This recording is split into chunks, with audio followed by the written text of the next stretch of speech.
Hello student, welcome back to our channel. So आज की video में हम इक्विटी डेरिवेटिव के कुछ क्वेश्चन आंसर है उसको रिवील करेंगे। ये क्वेश्चन आंसर एक डेमो क्वेश्चन होते हैं।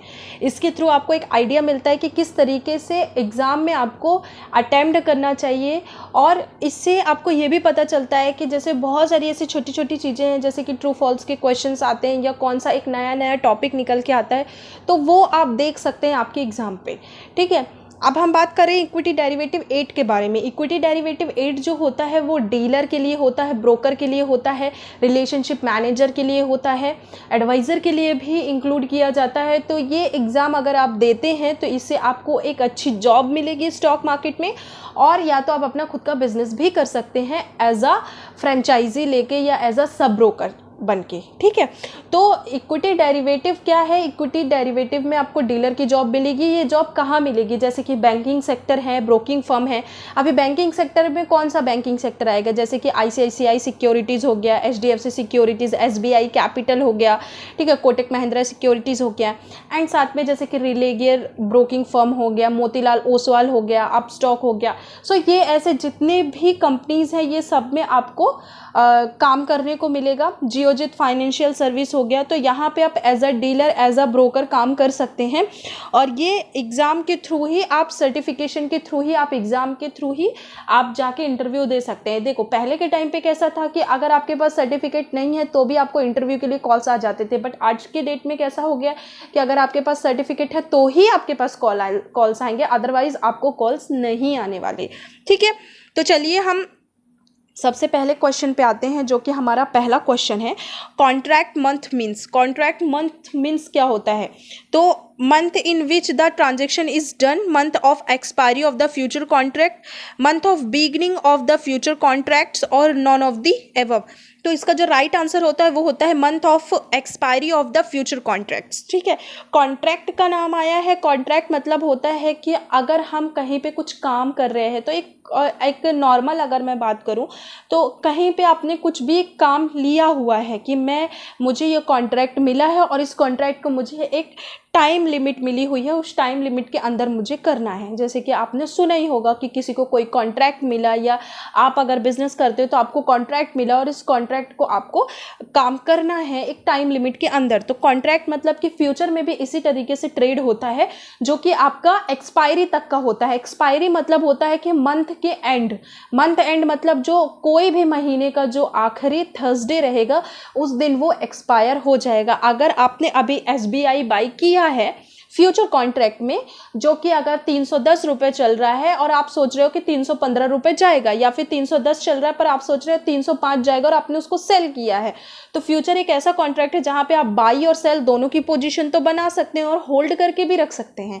ठीक है, तो आपने सोचा कि इसको मुझे रखना है, पर आप ऐसा नहीं कि इसको 6 महीने, 8 महीने, 1 साल, 10 साल, 15 साल के लिए रख सके, नहीं, इसका एक कॉन्ट्रैक्ट है। ये कॉन्ट्रैक्ट जैसे कि मई का कॉन्ट्रैक्ट, जून का कॉन्ट्रैक्ट, अभी जैसे कि चल रहा है सितंबर, तो अभी आप देखोगे तो सितंबर कॉन्ट्रैक्ट चल रहा होगा, तो आप सितंबर तक ही इसको रख सकते हो। अगर इसको आपको सितंबर के बाद अक्टूबर में लेके जाना है, तो जब भी आप अक्टूबर में लेने के लिए इसको जाएंगे तो आपको जो भी आप करेंट मंथ का कॉन्ट्रैक्ट चल रहा होगा वहां से आपको एग्जिट करके आपको अक्टूबर मंथ का कॉन्ट्रैक्ट ले सकते हैं। या फिर आप सोच रहे हो कि नहीं मुझे अक्टूबर का लेना है, तो आप सितंबर में अक्टूबर का ही डायरेक्ट खरीद सकते हैं उसको, या फिर आप नवंबर का खरीद सकते हैं। मतलब एट अ टाइम आप 3 कॉन्ट्रैक्ट देख सकते हो लाइव, 3 कॉन्ट्रैक्ट तक बाई कर सकते हो। आपको सितंबर नहीं लेना, अक्टूबर नहीं लेना, तो आप नवंबर का बाई कर सकते हैं, बट आप दिसंबर का बाई नहीं कर सकते। अभी करंट में सितंबर, अक्टूबर और नवंबर चलेगा। दिसंबर का बाई करना है तो वो चीज़ आपको नेक्स्ट मंथ देखनी पड़ेगी, अक्टूबर, तब अक्टूबर, नवंबर और दिसंबर चल रहा होगा। ठीक है, तो कॉन्ट्रैक्ट मतलब यही होता है कि टाइम लिमिट है, उस टाइम लिमिट में जैसे कॉन्ट्रैक्ट कंप्लीट किए जाते हैं। तो कॉन्ट्रैक्ट मंथ मीन्स क्या होता है फ्यूचर में? फ्यूचर में कॉन्ट्रैक्ट मंथ होता है month of expiry of the contract, future contract. ठीक है, तो जो भी मंथ की एक्सपायरी हो गई है, एक्सपायरी हो रही है, जैसे फ्यूचर कॉन्ट्रैक्ट की, जैसे अभी चल रहा है अपना सितंबर कॉन्ट्रैक्ट। ठीक है, यहाँ पे देखिए एक एक्सप्लेनेशन दिया हुआ है, यहाँ पे लिखा हुआ है contract month is the maturity month of the contract. Contract month को मेच्योरिटी मंथ भी कहा जाता है, इस चीज़ को आप ध्यान रखिए, एग्जाम में इस तरीके के क्वेश्चंस आते हैं। For example a trader may buy a March month contract in January, so much will be the contract month. तो एक ट्रेडर है जिसने जनवरी में क्या किया है, मार्च का मंथ बाई करके रख लिया है, तो ये क्या होगा कि March will be the contract month. March क्या हुआ है, कॉन्ट्रैक्ट मंथ हो गया उसके लिए। तो आप चाहो तो अभी सितंबर चल रहा है, अक्टूबर नवंबर का आप बाय करते हो, तो आपके लिए आपका कॉन्ट्रैक्ट मंथ कौन सा होगा, आपका कॉन्ट्रैक्ट मंथ होगा नवंबर।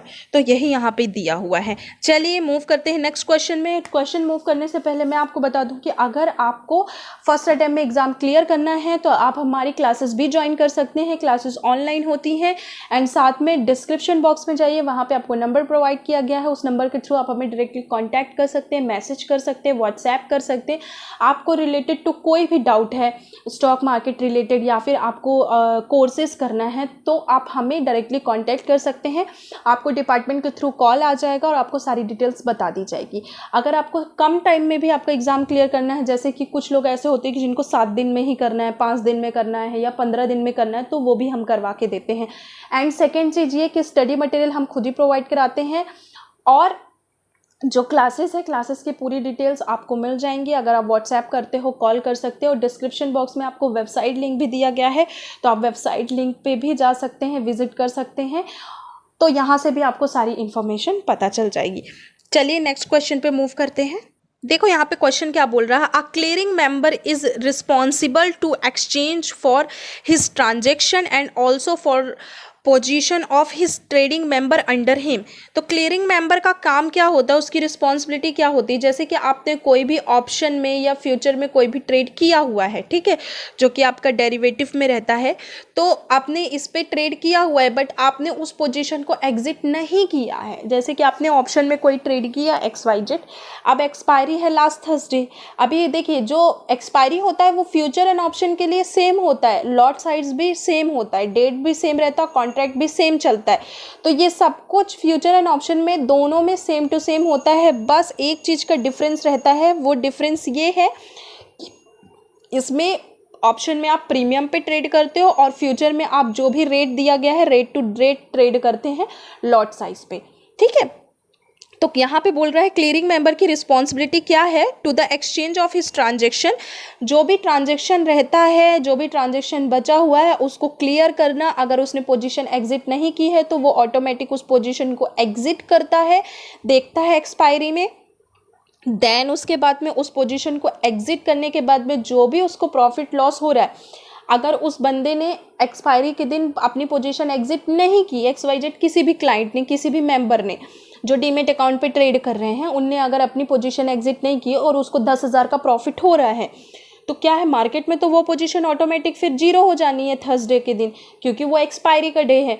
तो वो उस पोजीशन को एग्जिट कर देता है। एग्जिट करने के बाद उसका जो भी प्रॉफिट रहेगा वो उसके अकाउंट में क्या करता है, ट्रांसफ़र कर देता है डीमेट अकाउंट में। और अगर उसको जो भी लॉस रहेगा, लॉस क्या, अभी तो उसने ऑलरेडी प्रीमियम पे किया हुआ है, तो जितना भी रहेगा लॉस होने के बाद भी अगर 1-2 रुपये उसका बचा होगा तो वो भी उसको क्या करता है, ऐड कर देता है। मतलब कि जो भी फंड का ट्रांजैक्शन है वो तो वो करेगा, साथ में पोजीशन को भी क्लियर करता है। जो भी ट्रेडिंग मेंबर ने पोजीशन बनाई हुई है और उस पोजीशन को उसने एग्जिट नहीं किया है तो वो सब कुछ क्या करता है, क्लियर करता है। ये किसका काम होता है, क्लियरिंग मेंबर को होता है। तो यहाँ पे दिया, a clearing member is responsible to exchange for his transaction right and also for the position of his trading member under him. Yes right, तो इसका राइट आंसर है ट्रू। सो स्टूडेंट आज के लिए सिर्फ इतना ही। अगर आज की वीडियो में आपको कोई चीज़ समझ में नहीं आई है तो जस्ट आप मुझे मैसेज कीजिए। आपको जो भी चीज़ नहीं समझ में आ रही है आप मुझे कमेंट सेक्शन पे कमेंट्स कर सकते हैं।